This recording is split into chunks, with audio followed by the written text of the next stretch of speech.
जानकारी मिली थी करीब शाम को 5 बजे डे फर्स्ट डे। जैसे ही पायरेट अटैक हुआ था, पायरेट्स ने फायरिंग वगैरह किया है और बोर्डिंग का अटैम्प्ट करने पर ये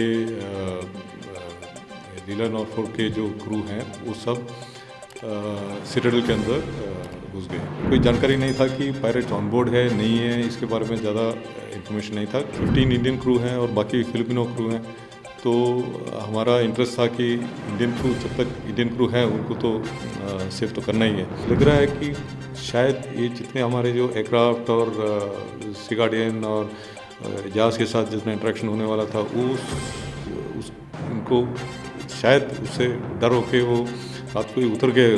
हमें इसके बारे में जानकारी मिली थी करीब शाम को 5 बजे डे फर्स्ट डे। तो जैसे इन्फॉर्मेशन मिला, हमारा सबसे पहला एक्शन था कि जो हमारा forward deployed mission deployed ship है उसको उसकी तरफ डायरेक्ट किया गया। वो INS चेन्नई करीब 400 मील दूर पे था, तो तुरंत उसको फुल स्पीड पे वहाँ जाने के लिए आदेश दिया गया। तो उसी टाइम हमने ये PATI को भी लॉन्च किया ताकि वो एयरक्राफ्ट तुरंत पहुँच सके और क्रू के साथ बातचीत करके उनको थोड़ा कॉन्फिडेंस वगैरह देने के लिए। तो क्रू जैसे ही पायरेट अटैक हुआ था, पायरेट्स ने फायरिंग वगैरह किया है और बोर्डिंग का अटैम्प्ट करने पर ये लीला नॉर्फोक के जो क्रू हैं वो सब सिटाडेल के अंदर घुस गए। तो ये एक सेफ्टी अरेंजमेंट है जिसके अंदर एक बार हम वो बंद कर देंगे तो उनको कम्युनिकेशन का फैसिलिटी है और जहाज़ का थोड़ा कंट्रोल भी रहता है उनके हाथ में। तो उसमें वो सेफ हाउस में जाने के बाद एक उसमें 20 क्रू जो है वो सेफ हाउस में थे और एक कहीं और छुप गए थे। तो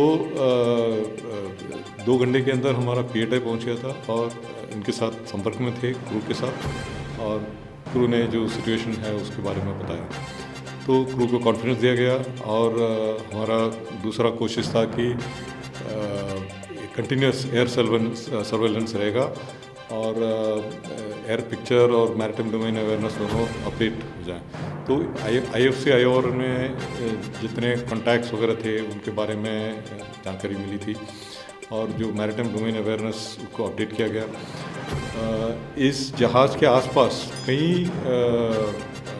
मतलब 5-6 धाव्स और फिशिंग बोट्स वगैरह थे, तो उनका भी डिटेल्स वगैरह रिकॉर्ड किया गया। तो इससे उनको कॉन्फिडेंस था कि पायरेट अटैक हुआ है और कोई जानकारी नहीं था कि पायरेट ऑन बोर्ड है नहीं है, इसके बारे में ज़्यादा इन्फॉर्मेशन नहीं था क्योंकि क्रू सिटाडेल के अंदर थे और उनको भी ज़्यादा इन्फॉर्मेशन नहीं था।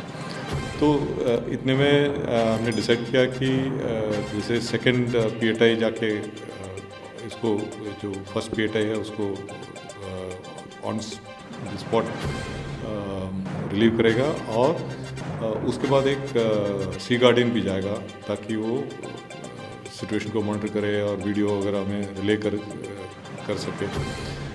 और इतने में ये जो मर्चेंट वेसल के क्रू है उनको डायरेक्ट किया गया कि आप अपना कोर्स, जहाज़ का कोर्स जो है थोड़ा सा ऑल्टर करें ताकि वो INS चेन्नई की तरफ क्लोज करें। तो नेक्स्ट डे करीब 2-2:30 बजे तक ये चेन्नई और मर्चेंट शिप का इंटरसेप्शन हुआ था। तो पास पहुंच गए और फिर उसी टाइम हमने बोर्डिंग ऑपरेशन भी शुरू किया है। तो क्या होता है, ये बोर्डिंग नॉर्मली एक पायरेट शिप में जो पायरेट के कस्टडी में है उसमें बोर्डिंग के लिए उतना आसान नहीं है क्योंकि हमारा SOP है, पहले जो ऑपरेटर है, जो मर्चेंट शिप का जो ऑपरेटर है उनसे कंकरेंस या परमिशन लेना चाहिए कि बोर्डिंग इज़ परमिटेड। तो क्योंकि इसमें ये कोलैटरल डैमेज का भी चांसेस हैं, किसी का क्रू का इंजरी भी हो सकता है, तो इसलिए मोस्ट इम्पॉर्टेंट ये ऑपरेटर का कंसेंट होना चाहिए, वो तो मिल गया था हमें तुरंत। तो फिर दूसरा कार्रवाई ये है कि इंडियन क्रू हैं, 15 इंडियन क्रू हैं और बाकी फिलिपिनो क्रू हैं। तो हमारा इंटरेस्ट था कि इंडियन क्रू, जब तक इंडियन क्रू हैं उनको तो सेव तो करना ही है। तो हमने जो यहाँ हमारे SOP के अनुसार, गवर्नमेंट का जो SOP के अनुसार एक एग्जीक्यूटिव अथॉरिटी होता है, हमारा deputy chief of naval staff operation देखते हैं, उनके अंडर उनके वो हेड करते हैं ये कमेटी, और इसमें बाकी कंसर्न डिपार्टमेंट्स और मिनिस्ट्रीज़ के रिप्रेजेंटेटिव आते हैं। तो उन्होंने भी डिसाइड किया है कि हाँ, इसको इंटरवेंशन की ज़रूरत है तुरंत। तो उसके आगे जो है अप्रूवल के लिए एक और कमेटी है, कोसाक बोलते हैं, committee of secretaries for anti piracy operations के लिए, हेडेड बाय कैबिनेट सेक्रेटरी। तो उनके साथ तुरंत हमने संपर्क किया और टेलीफोन पे ही बात हुआ है और सबने कंकर किया कि ये करना ही चाहिए तुरंत। तो इसलिए क्या हुआ कि जितने गवर्नमेंट डिसीजंस वगैरह चाहिए था वो तो बहुत ही जल्दी मिल गया था, और ये टाइम क्रिटिकल एक्टिविटी था, क्योंकि जितना डिले हो सकता है, अगर पायरेट्स ऑन बोर्ड हैं तो वो अगर वो सिटाडेल को ब्रीच करें तो फिर क्रू तो उनके कस्टडी में आ जाएगा। तो उससे पहले हमको बोर्ड करना था। तो विदाउट डिले एकदम उनको ये एनकरेज मिला था फ्रॉम दी गवर्नमेंट ऑल्सो। और इस ऑपरेशन में मेरे ख्याल से एक और बहुत अहम चीज़ जो हुई है पिछले साल में, ये एंटी पायरेसी एक्ट जो पास हुआ था हमारे नेशनल लीडरशिप के एफर्ट से, वो एक बहुत ही एनेबलर है for conducting anti piracy operation. तो इसके हिसाब से हम कि किसी भी बोट या दाव या किसी भी वेसल को हम बोर्ड करके, जिसमें सस्पेशन है, बोर्ड करके उसको इंस्पेक्ट कर सकते हैं। तो ये काफ़ी नौसेना के लिए बहुत एक एम्पावरिंग डायरेक्टिव था फ्रॉम द गवर्नमेंट, और इसको हम यूज़ कर रहे हैं। तो हमने जैसे ये चेन्नई और मर्चेंट शिप का एक इंटरेक्शन हुआ था और इंटरसेप्शन चेन्नई ने इंटरसेप्ट किया। उसके बाद हमने उसी टाइम हमारे साथ सी गार्डियन थे, फिर हमने हेलीकॉप्टर लॉन्च किया फॉर क्लोज सर्वेलेंस, और अगर एयर सपोर्ट देना है तो फिर मरीन कमांडोज जो है वो बोट से पहुंच गए और बोर्डिंग कर लिया, और फिर वो ऊपर से लेकर नीचे तक जहाज़ का सैनिटेशन किया।